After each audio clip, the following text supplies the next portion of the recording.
Hi students, welcome back to YouTube channel ನಮ್ಮ Vedanta SSLC. ನಾನು ನಿಮ್ಮ master teacher Yashasvi sir. So ಇವತ್ತಿನ ವಿಡಿಯೋದಲ್ಲಿ ಪ್ರೊಬ್ಯಾಬಿಲಿಟಿ ಚಾಪ್ಟರ್ ಬಗ್ಗೆ ನಿಮಗೆ ಒಂದು ಇಂಟ್ರೊಡಕ್ಷನ್, ನೀವು 10th ಅಲ್ಲಿ ಏನೇನು ಕಲಿತೀರಾ ಅನ್ನೋದ್ರ ಬಗ್ಗೆ ಒಂದು ಮೈಂಡ್ ಮ್ಯಾಪ್ ರೆಡಿ ಮಾಡಿಕೊಂಡು ಅದ್ರ ಬಗ್ಗೆ ಒಂದು ಇಂಟ್ರೊಡಕ್ಷನ್ ಕೊಡಕ್ಕೆ ಬಂದಿದ್ದೀನಿ. ಸೊ ಇದರಲ್ಲಿ ಇಂಟ್ರೊಡಕ್ಷನ್ ವಿಡಿಯೋಸು ನೀವು ಏನೇನು ಕಲಿತೀರಾ ಅನ್ನೋದ್ರ ಬಗ್ಗೆ, ಇದಾದ್ಮೇಲೆ ಪ್ರತಿಯೊಂದು ಚಾಪ್ಟರ್ಸ್ದು ಡಿಟೇಲ್ಡ್ ವಿಡಿಯೋಸ್ ಬರುತ್ತೆ. ಪ್ರತಿಯೊಂದು ವೆರೈಟಿ ಡಿಫ್ರೆಂಟ್ ಟೈಪ್ಸ್ ಆಫ್ ಪ್ರಾಬ್ಲಮ್ಸ್ನ ನಾವು ಸಾಲ್ವ್ ಮಾಡ್ತೀನಿ. ಜೊತೆಗೆ ನಮಗೆ ಪ್ರೀವಿಯಸ್ ಇಯರ್ದು ಮಿಡ್ ಟರ್ಮ್ ಎಕ್ಸಾಮಲ್ಲಿ ಬಂದಿರೋ ಕ್ವಶನ್ಸು, ಒಂದೊಂದು ಚಾಪ್ಟರ್ ಆದ ತಕ್ಷಣ ಆ ಚಾಪ್ಟರಲ್ಲಿ ಪ್ರೀವಿಯಸ್ ಇಯರ್ ಎಕ್ಸಾಮ್ಸಲ್ಲಿ ಬಂದಿರೋದು, ಪ್ರಿಪ್ರೇಟರಿ ಮತ್ತು ಮಿಡ್ ಟರ್ಮಲ್ಲಿ ಬಂದಿರೋದು, ಜೊತೆಗೆ ರಿಪೀಟ್ ಆಗಿರೋ ಕ್ವಶನ್ಸ್ ಎಲ್ಲದನ್ನೂ ಸಾಲ್ವ್ ಮಾಡಿಸ್ಕೊಡ್ತೀನಿ. ಓಕೆ, ಈಗ ನೆಕ್ಸ್ಟ್ ನಿಮಗೆ ಈ ಮೈಂಡ್ ಮ್ಯಾಪು ಬೇಕು ಅಂತ ಅಂದರೆ ಕಮೆಂಟ್ ಬಾಕ್ಸಲ್ಲಿ ಕಮೆಂಟ್ ಮಾಡಿ. ನನ್ನ ಮೈಂಡ್ ಮ್ಯಾಪ್ನ ನಾನು ಲಿಂಕ್ನ ಡಿಸ್ಕ್ರಿಪ್ಷನಲ್ಲಿ ಹಾಕ್ತೀನಿ. ಓಕೆ, ಸೊ ಸಿಂಪಲ್ ಆಗಿದೆ. ನಾನು ಯಾವಾಗಲೂ ಹೇಳೋ ಥರ ಎಂಥ ದಡ್ಡ ಆಗಿದ್ದರೂ ಈ ಮೈಂಡ್ ಮ್ಯಾಪ್ ನೋಡಿದ್ರೆ ಸಾಕು, ಅವನಿಗೆ ಕ್ಲಿಯರ್ ಆಗಿ ಕಾನ್ಸೆಪ್ಟ್ ಬಗ್ಗೆ ಅರ್ಥ ಆಗುತ್ತೆ. ಓಕೆ, ಇದು ಪ್ರೊಬ್ಯಾಬಿಲಿಟಿ ಕಾನ್ಸೆಪ್ಟ್. ಸೊ ಸ್ಟಾರ್ಟ್ ಮಾಡೋಣ. ಫಸ್ಟು ಡೆಫಿನಿಷನಲ್ಲಿ measures the likelihood of an event occurring. Okay, ranges from 0 to 1. Okay, definitions, probability definitions ಅಂತ ಅಂದರೆ, probability ಅಂತ ಅಂದರೆ favourable outcome divided by total outcome ಅಂತಾನು ಹೇಳ್ಬೋದು. ಪ್ರೊಬ್ಯಾಬಿಲಿಟಿ ಅಂತ ಅಂದರೆ ಅದನ್ನು ಎಕ್ಸ್ಪ್ಲೇನ್ ಮಾಡ್ತಾ ಹೋಗ್ತೀನಿ. ಇದರಲ್ಲಿ ನಿಮಗೆ ಯಾವ ಥರ ಪ್ರಾಬ್ಲಮ್ಸ್ನ ಕೇಳ್ತಾರೆ ಅಂತ ಅಂದರೆ, ಡೈಸ್ ರಿಲೇಟೆಡ್ ಪ್ರಾಬ್ಲಮ್ಸ್ ಕೇಳ್ತಾರೆ, ಕಾಯಿನ್ಸ್, ಜೊತೆಗೆ ಕಾರ್ಡ್ಸಲ್ಲಿ 52 ಕಾರ್ಡ್ಸ್ ಇರುತ್ತೆ. ಅದು ಬ್ಲ್ಯಾಕ್ ಮತ್ತು ವೈಟ್ ಆಗಿ ರೆಡ್ ಆಗಿ ಡಿವೈಡ್ ಆಗುತ್ತೆ. ಸೊ ಅದರಲ್ಲಿ ಮತ್ತೆ ಸ್ಪೇಡ್, ಕ್ಲಬ್, ಹಾರ್ಟ್, ಡೈಮಂಡ್ ಅಂತ ಡಿವೈಡ್ ಆಗುತ್ತೆ.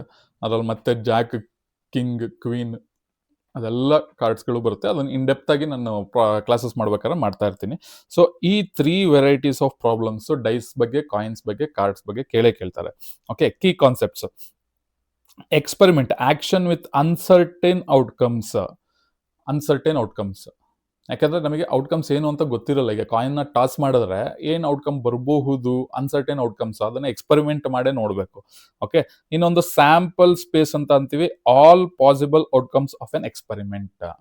ಓಕೆ, ಈಗ ಫಾರ್ ಎಕ್ಸಾಂಪಲ್ ನಿಮಗೆ ಈಗ ಕಾಯಿನ್ಸ್ ಅಂತ ತಗೊಂಡ್ರೆ, 1 ಕಾಯಿನ್ ಅಂತ ತಗೊಂಡ್ರೆ ಏನೇನು ಪಾಸಿಬಿಲಿಟೀಸ್ ಬರ್ಬೋದು?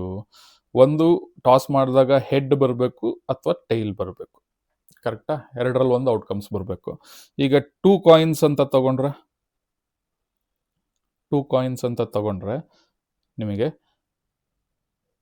ಹೆಡ್ ಬರಬೇಕು 2 ಕಾಯಿನಲ್ಲಿ, ಅಥವಾ 2 ಟೈಲ್ ಬರಬೇಕು, ಅಥವಾ ಒಂದು ಹೆಡ್ ಒಂದು ಟೈಲ್ ಬರ್ಬೋದು, ಅಥವಾ ಇನ್ನೊಂದರಲ್ಲಿ ಒಂದು ಟೈಲ್ ಮತ್ತು ಒಂದು ಹೆಡ್ ಬರ್ಬೋದು, ಕರೆಕ್ಟಾ? ಸೊ ಇದು ಔಟ್ಕಮ್ಸು. ಈಗ 3 ಕಾಯಿನ್ಸ್ ಅಂತ ತಗೊಳ್ಳೋಣ. ಈ 3 ಕಾಯಿನ್ಸ್ ಟಾಸ್ ಮಾಡಿದಾಗ ಏನೇನು ಔಟ್ಕಮ್ಸ್ ಬರ್ಬೋದು? 3ರಲ್ಲೂ ಹೆಡ್, ಓಕೆ, ಅಥವಾ 2ರಲ್ಲಿ ಹೆಡ್, 1ರಲ್ಲಿ ಟೈಲ್, ಥರ್ಡ್ ಕಾಯಿನಲ್ಲಿ. ಸೊ ಫಸ್ಟ್ ಕಾಯಿನಲ್ಲಿ ಹೆಡ್, ಸೆಕೆಂಡ್ ಕಾಯಿನಲ್ಲಿ ಟೈಲ್, ಥರ್ಡ್ ಕಾಯಿನಲ್ಲಿ ಹೆಡ್, ಫಸ್ಟ್ ಕಾಯಿನಲ್ಲಿ ಟೈಲ್, ಹೆಡ್. ಇದೊಂದು ಇಷ್ಟು ಪಾಸಿಬಿಲಿಟೀಸ್. ಇನ್ನು ಮತ್ತೆ 3ರಲ್ಲೂ ಟೈಲ್ ಬರ್ಬೋದು, ಅಥವಾ tail head, then head tail. Okay, ಈ ಥರ ಪಾಸಿಬಿಲಿಟೀಸ್ ಇರುತ್ತೆ. ಸೊ ಇದರಲ್ಲಿ 3 ಕಾಯಿನ್ಸ್ ಬಿಟ್ಟು ಮೇಲೆ ಎಕ್ಸ್ಟ್ರಾ ಪ್ರಾಬ್ಲಮ್ಸ್ನ ನಿಮ್ಮನ್ನು ಕೇಳಲ್ಲ. 4 ಕಾಯಿನ್ಸ್, 5 ಕಾಯಿನ್ಸ್ ಆ ಥರ ಎಲ್ಲ ಕೇಳಲ್ಲ. ಓಕೆ, ತುಂಬ ರೇರ್. 3 ಕಾಯಿನ್ಸ್ ತನಕ ಕಲ್ತ್ಕೊಂಡ್ರೆ ಸಾಕು. ಇದನ್ನೇ ಹೇಳಿದ್ರೆ ಸೆಕೆಂಡ್ ಪಾಯಿಂಟಲ್ಲಿ, ಸ್ಯಾಂಪಲ್ ಸ್ಪೇಸ್ ಅಂದರೆ all possible outcomes of N experiment.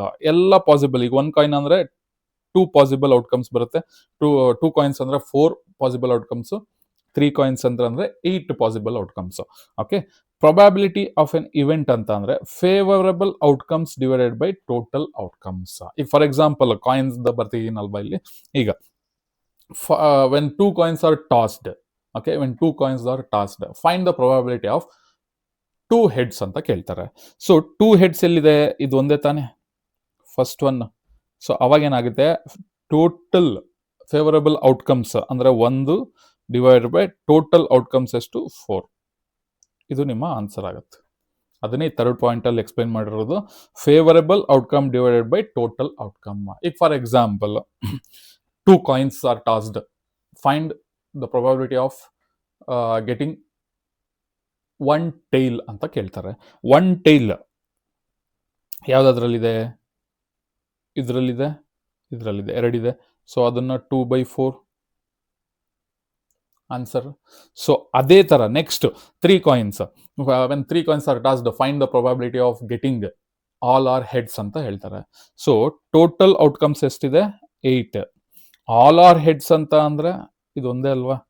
So 1/8. ಕರೆಕ್ಟಾ? Find the probability of getting at least 2 heads. Okay, at least 2 heads ಅಂತ ಕೇಳ್ತಾರೆ. 2 ಹೆಡ್ಸ್ ಅಂತ ಅಂದರೆ ಏನು? At least 2 heads, 1, 2, 3. At least 2 heads. At least 2 heads ಅಂದರೆ ಮಿನಿಮಮ್ 2 ಹೆಡ್ಸ್ ಇರಬೇಕು, ಅದಕ್ಕಿಂತ ಜಾಸ್ತಿ ಇದ್ರೂ ಪರವಾಗಿಲ್ಲ. ನಮಗಿರೋದು ಮಿನಿಮಮ್ 2 ಹೆಡ್ಸ್ ಅಂದರೆ 2 ಪಾಸಿಬಿಲಿಟೀಸ್, ಜೊತೆಗೆ 3 ಹೆಡ್ಸ್ 3, 3/8. ಸೊ ಈ ಥರ ನೀವು ಪ್ರಾಬ್ಲಮ್ಸ್ನ ಸಾಲ್ವ್ ಮಾಡಬೇಕಾಗುತ್ತೆ. ಅದನ್ನು ಸಿಂಪಲ್ ಆಗಿ ಹೆಂಗೆ ಸಾಲ್ವ್ ಮಾಡಬೇಕು, ಈಸಿ ಮೆಥಡ್ನ ನಾನು ಹೇಳ್ಕೊಡ್ತೀನಿ. ಓಕೆನಾ? ಟೈಪ್ಸ್ ಏನೇನಿರುತ್ತೆ ಚೆಕ್ ಮಾಡ್ಕೊಳ್ಳಿ. Sure event, impossible event, equally likely events. ಓಕೆನಾ? ಈಗ ನೋಡ್ಕೊಳ್ಳಿ. Certain to occur. Sure event ಅಂದ್ರೆ ಸರ್ಟೆನ್ ಟು ಅಕ್ಕರ್ ಅಂದ್ರೆ ಆಗಬೇಕು. ಪ್ರತಿದಿನ ನಿಮಗೆ ಶ್ಯೂರ್ ಇವೆಂಟ್ ಅಂತ ಅಂದ್ರೆ ಪ್ರತಿದಿನ ಸೂರ್ಯ ಬೆಳಗುತ್ತಾ, ಸೂರ್ಯ ಉದಯಿಸ್ತಾನೆ, ಓಕೆ, ಸೂರ್ಯ ಹುಟ್ಟುತ್ತಾನೆ. ಸೊ ಅದು ಶ್ಯೂರ್ ಇವೆಂಟ್, ಪಕ್ಕ ಆಗೇ ಆಗುತ್ತೆ. ಓಕೆನಾ? Next impossible event, cannot occur ಅಂದ್ರೆ ಆಗದೇ ಇಲ್ಲ ಅನ್ನೋದು. ಅಂದ್ರೆ rolling a 7 on a standard dice. Impossible event, ಅದು ಆಗದೇ ಇಲ್ಲ. ಶ್ಯೂರ್ ಇವೆಂಟ್ ಅಂದ್ರೆ ಪಕ್ಕಾ ಆಗುತ್ತೆ. ಇಂಪಾಸಿಬಲ್ ಇವೆಂಟ್ ಅಂದ್ರೆ ಆಗದೇ ಇಲ್ಲ ಅಂತ. ಆಗದೇ ಇಲ್ಲ ಅಂತ ಅಂದ್ರೆ ಫಾರ್ ಎಕ್ಸಾಂಪಲ್ 1 ಡೈಸ್ ಅಂತ ತಗೊಂಡ್ರೆ ಅದರಲ್ಲಿ ಔಟ್ಕಮ್ಸ್ ಎಷ್ಟು? 1, 2, 3, 4, 5, 6. ಇಷ್ಟೇ ಔಟ್ಕಮ್ಸ್ ಬರಬೇಕಾಗಿರೋದು. 7 ಬರೋದೇ ಇಲ್ಲ, 7 ಇರೋದೇ ಇಲ್ಲ ಡೈಸಲ್ಲಿ. ಅದನ್ನೇ ಹೇಳ್ತಾ ಇರೋದು. Rolling 7 on a standard dice. ಒಂದು ಸ್ಟ್ಯಾಂಡರ್ಡ್ ಡೈನ ರೋಲ್ ಮಾಡಿದಾಗ 7 ಬರುತ್ತೆ, ಅದು ಆಗದೇ ಇಲ್ಲ. ಓಕೆ, ಈಗ ಫಾರ್ ಎಕ್ಸಾಂಪಲ್ 2 ಡೈಸ್ ಅಂತ ತಗೊಳ್ಳಿ. 2 ಡೈಸಲ್ಲಿ ಸೊ ಏನೇನು ಪಾಸಿಬಿಲಿಟೀಸ್ ಬರ್ಬೋದು? 1, 1 ಅಥವಾ 1, 2 ಅಥವಾ 1, 3. ಇದು ಪಾಸಿಬಿಲಿಟೀಸ್. ಒಂದು ಡೈಸಲ್ಲಿ 1 ಬೀಳ್ಬೋದು, ಇನ್ನೊಂದು ಡೈಸಲ್ಲಿ 5 ಬೀಳ್ಬೋದು, ಇನ್ನೊಂದ್ರಲ್ಲಿ 1, ಇನ್ನೊಂದ್ರಲ್ಲಿ 6, ಅದೇ ಥರ ಇನ್ನೊಂದ್ರಲ್ಲಿ 2, ಇನ್ನೊಂದ್ರಲ್ಲಿ 1. ಸೊ ಈ ಥರ ಪಾಸಿಬಿಲಿಟೀಸ್ನ ನೀವು ಪ್ರಾಕ್ಟೀಸ್ ಮಾಡ್ಕೊಬೇಕು. ಒಂದ್ಸತಿ ಪ್ರಾಕ್ಟೀಸ್ ಮಾಡ್ಕೊಂಡ್ರೆ ಅದು ಈಸಿ ಆಗ್ತಾ ಹೋಗುತ್ತೆ. ಓಕೆನಾ? ನೀವು ಮತ್ತೆ ಮತ್ತೆ ಬರೆಯೋ ಅವಶ್ಯಕತೆನೇ ಇರಲ್ಲ. ಸೊ ಈ ಥರ ಕಂಟಿನ್ಯೂಷನ್ ಬರ್ತಾ ಹೋಗುತ್ತೆ. ಓಕೆನಾ? Next equally likely events, same chance of occurs, fair dice rules. Same chances of occur ಅಂದ್ರೆ ಈಕ್ವಲಿ ಲೈಕ್ಲಿ ಇವೆಂಟ್ಸ್ ಅಂದ್ರೆ 2 ಡೈಸ್ ಬಿಡ್ತೀವಿ ಅಂತ ಅಂದ್ರೆ 2ರಲ್ಲೂ ಒಂದೇ ನಂಬರ್ ಬರಬೇಕು, ಒಂದೇ ಔಟ್ಕಮ್ ಬರಬೇಕು. ಅದು ಈಕ್ವಲಿ ಲೈಕ್ಲಿ ಇವೆಂಟ್ಸ್. ಈಗ ಫಾರ್ ಎಕ್ಸಾಂಪಲ್ ಇಲ್ಲಿ ನೋಡಿ, 2ರಲ್ಲೂ 1 ಬಂದಿದ್ಯಾ, ಇದರಲ್ಲಿ 2ರಲ್ಲೂ 2 ಬಂದಿದ್ಯಾ. ಇದನ್ನ ನೀವು ಈಕ್ವಲಿ ಲೈಕ್ಲಿ ಇವೆಂಟ್ಸ್ ಅಂತ ಅನ್ಕೊಬಹುದು. ಅದೊಂದು ಎಕ್ಸಾಂಪಲ್. ಓಕೆ, ಇದೆಲ್ಲ ಈಗ ನಾನು ಬರದ್ನಲ್ಲ ಡೈಸ್ದು, ಅದನ್ನ ಪ್ರತಿ ಸತಿ ಬರೆಯೋ ಅವಶ್ಯಕತೆ ಇರಲ್ಲ. 1-2-3 ಸತಿ ಬರೆದು ಪ್ರಾಕ್ಟೀಸ್ ಮಾಡಿದಾಗ ನಿಮಗೆ ಗೊತ್ತಾಗ್ಬಿಡುತ್ತೆ. ಓಕೆ, ನಿಮಗೆ for example find the probability of when 2 dice are thrown, find the probability of getting a doublet ಅಂತ ಕೇಳ್ತಾನೆ. Okay, find the probability of getting doublet. Doublet ಅಂತ ಅಂದಾಗ ಏನಾಗುತ್ತೆ? ಡಬ್ಲೆಟ್ ಅಂತ ಅಂದ್ರೆ 2 ಡೈಸಲ್ಲಿ ಒಂದೇ ನಂಬರ್ ಬರಬೇಕು. ಅವಾಗ 2 ಡೈಸಲ್ಲಿ ಒಂದೇ ನಂಬರ್ ಬರಬೇಕು ಅಂದ್ರೆ 6 ಚಾನ್ಸಸ್. 2 ಡೈಸಲ್ಲಿ 1 ಬರಬೇಕು, 2 2, 3 3, 4 4. ಅದು ಟೋಟಲ್ ಔಟ್ಕಮ್ಸ್ ಎಷ್ಟಾಗುತ್ತೆ? 6 ಡಿವೈಡೆಡ್ ಬೈ ಟೋಟಲ್ ಔಟ್ಕಮ್ಸ್ 36. ಇದು ಫೇವರಬಲ್ ಔಟ್ಕಮ್, ಇದು ಟೋಟಲ್ ಔಟ್ಕಮ್. ಈ ತರ ಆನ್ಸರ್ಸ್ನ ಬರ್ಕೊಬಹುದು. ಓಕೆನಾ? ಇದು ಸಿಂಪಲ್ ಆಗಿ ಎಕ್ಸ್ಪ್ಲೇನ್ ಮಾಡ್ತಾ ಇರೋದು. ನಿಮಗೆ ಡೀಟೇಲ್ ಆಗಿ ಎಕ್ಸ್ಪ್ಲೇನ್ ಮಾಡ್ತೀನಿ ನಾನು ಇದನ್ನ ಕ್ಲಾಸಸ್ ಮಾಡ್ಬೇಕಾದ್ರೆ. ಓಕೆನಾ? ನೆಕ್ಸ್ಟ್ ನಿಮಗೆ 2 ಡೇಸ್ ಬಗ್ಗೆ ಕೇಳ್ತಾರೆ, 3 ಡೇಸ್ ತನಕನೂ ಕೇಳ್ಬೋದು. ತುಂಬ ರೇರ್ ಇವೆಂಟ್ 3 ಡೇಸ್ ತನಕ ಕೇಳೋದು. ಸೊ 3 ಡೇಸ್ ಕೇಳಿದ್ರೆ problem when the 3 dice are thrown, find the probability of getting a total of 5 ಅಂತ ಕೇಳ್ತಾರೆ. Total of 5. ಸೊ ಅವಾಗ ನೀವು ಇಲ್ಲಿ ಈ ಥರ 1 1 1 2 1 3 ಆ ಥರ ಬರೆಯೋ ಅವಶ್ಯಕತೆ ಇಲ್ಲ. ಜಸ್ಟ್ ಇಮ್ಯಾಜಿನ್ ಮಾಡ್ಕೊಳ್ಳಿ 3 ಡೈಸ್ ಅಲ್ವಾ. ಸೊ ಒಂದು ಡೈಸಲ್ಲಿ 2 ಬೀಳ್ಬೋದು, ಇನ್ನೊಂದು ಡೈಸಲ್ಲಿ 2 ಬೀಳ್ಬೋದು, ಇನ್ನೊಂದು ಡೈಸಲ್ಲಿ 1 ಬೀಳ್ಬೋದು. ಇದು ಟೋಟಲ್ ಆಫ್ 5. ನೆಕ್ಸ್ಟ್ ಇನ್ನೊಂದು ಪಾಸಿಬಿಲಿಟಿ ಏನಿದೆ, ಒಂದು ಡೈಸಲ್ಲಿ 2, ಎರಡನೇ ಡೈಸಲ್ಲಿ 1, ಮೂರನೇ ಡೈಸಲ್ಲಿ 2. ನೆಕ್ಸ್ಟು 1 2 2. ಇದೊಂದು ಪಾಸಿಬಿಲಿಟೀಸ್, ಕರೆಕ್ಟಾ? ಇದಾದ್ಮೇಲೆ 2 2 1 5.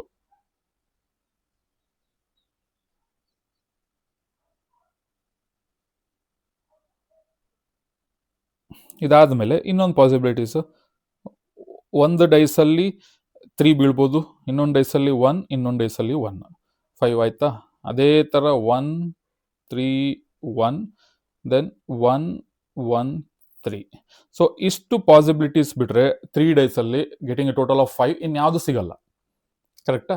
ಸೊ ಅದೇ ಥರ ನೀವು ಒಂದು 2-3 ಸತಿ ಬರೆದ್ರೆ ಸಾಕು, ನಿಮಗೆ ಅರ್ಥ ಆಗ್ಬಿಡುತ್ತೆ. ಇದು ಇನ್ ಡೀಟೇಲಾಗಿ ಎಲ್ಲದನ್ನು ಬರ್ಕೊಳ್ಳೋ ಅವಶ್ಯಕತೆ ಇಲ್ಲ. ಈಗ ನಾನು 3 ಡೇಸ್ ಅಂತ ಕೇಳಿದಾಗ ನಾನು ಬರೆಯೋಕ್ಕೆ ಹೋಗಲಿಲ್ಲ. ಈಗ for example when 2 dice are thrown, find the probability of getting a total of 3 ಅಂತ ಕೇಳ್ತಾರೆ. ಈಗ ಇಲ್ಲಿ ನೋಡಿ 1 ಮತ್ತು 2 ಇದೆಯಾ, ಇದು 3. ಇಲ್ಲಿ 2, 1 ಇದೆಯಾ, ಇದು 3. ಇದಾದ್ಮೇಲೆ ನೆಕ್ಸ್ಟ್ 3 ಸಿಗೋದೇ ಇಲ್ಲ. ಯಾಕೆ ಅಂತ ಅಂದರೆ ನೆಕ್ಸ್ಟ್ ಕಾಲಮಲ್ಲಿ ಇಲ್ಲಿ ಕೆಳಗಡೆ ಬರೀತೀನಿ ನೋಡಿ, ಇಲ್ಲಿ 2 ಬರ್ದಿದ್ದೀನಲ್ವಾ. ಈಗ ನೆಕ್ಸ್ಟು ಏನಾಗುತ್ತೆ, ಒಂದು ಡೈಸಲ್ಲಿ 3, ಇನ್ನೊಂದು ಡೈಸಲ್ಲಿ 1, ಇನ್ನೊಂದರಲ್ಲಿ 3, ಇನ್ನೊಂದರಲ್ಲಿ 2. ಸೊ ಇದರಲ್ಲಿ 3 ಸಿಗೋದೇ ಇಲ್ಲ, ಸಿಗೋದೇ 2 ಫಸ್ಟ್ 2 ಲೈನಲ್ಲಿ, ಕರೆಕ್ಟಾ? ಸೊ ಆ ಥರ ನೀವು ಪ್ರಾಕ್ಟೀಸ್ ಮಾಡ್ಕೊಳ್ಳಿ. ನೆಕ್ಸ್ಟು ಎಲ್ಲೆಲ್ಲಿ ಅಪ್ಲಿಕೇಶನ್ ಮಾಡ್ಬೋದು ಅಂತ ಅಂದರೆ, ಇದನ್ನು game of chance, predicting outcomes in card games, dice or lotteries, ಇದರಲ್ಲಿ ನಾವು ಯೂಸ್ ಮಾಡ್ಕೊಬೋದು. Weather forecasting, estimating chances of rain. ಅಂದರೆ ಪ್ರೊಬ್ಯಾಬಿಲಿಟಿ ಅಂದರೆ ನಿಮಗೆ ಪ್ರಾಬೆಬಲ್ ಅಂದರೆ ಆಗಬಹುದು, ಪ್ರೊಬ್ಯಾಬಿಲಿಟಿ ಅಂದರೆ ಆಗಬಹುದು, there may be a chance ಅಂತ ಅರ್ಥ, ಓಕೆನಾ? Then risk assessment, evaluating risk in finance, insurance and health care. Okay, then key points ಏನೇನು ಅಂತ ಅಂದರೆ, ನೆಕ್ಸ್ಟು ನಿಮಗೆ clearly define the experiment and sample space, count favourable outcomes accurately, then total probabilities for all possible events in a sample space equal 1.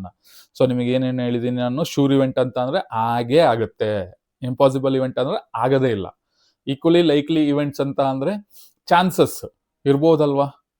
Okay, 2 dies ನಾನು example ಕೊಟ್ಟಿರೋದು 2 dies mind ಮ್ಯಾಪಲ್ಲಿ 2 dies ಕೊಟ್ಟಾಗ 2 ಒಂದೇ number ಬರಬೇಕು, ಡಬ್ಲೆಟ್ ಅಥವಾ 3 dies ಇದು ಮಾಡಿದಾಗ, throw ಮಾಡಿದಾಗ triple 8 ಬರ್ಬೋದು, 3 ಡೈಸಲ್ಲಿ ಸೇಮ್ ನಂಬರು. ಸೊ ಆ ಥರ ಈಕ್ವಲಿ ಲೈಕ್ಲಿ ಇವೆಂಟ್ಸ್ ಆಗಬಹುದು.